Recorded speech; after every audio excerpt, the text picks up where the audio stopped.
Dobrodošli na moj kanal. Količinu sastojaka koji sam koristila napisat ću vam ispod naslova u opisu videa.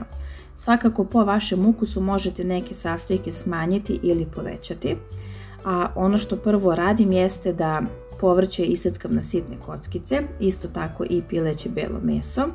I zatim na ulju ili masti propržem jednu glavicu crnog luka. Zatim ću tu dodati jednu punu kašiku brašna, promešati i samo kratko propržiti i zatim tu nalivam vodu. Zatim u šerpu stavljam povrće i meso, nakon toga stavljam začine i ostavljam da se kuva oko 40 minuta.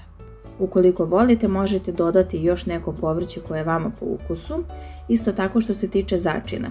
Ja ću vam napisati začine i njihovu količinu koje sam ja koristila, a vi svakako po vašem ukusu ili posolite više ili dodajte malo više bibera ili nekog drugog začina, sve zavisi kako vi volite.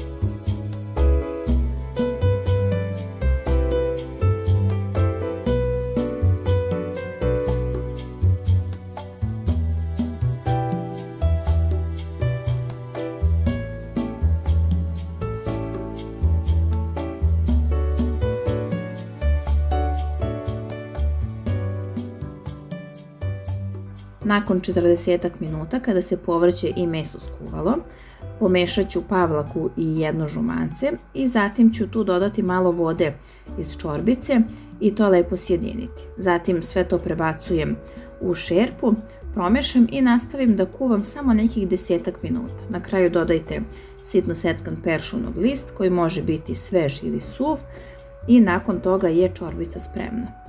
Nadam se da će vam se dopasti ovaj moj recept i hvala vam na gledanju.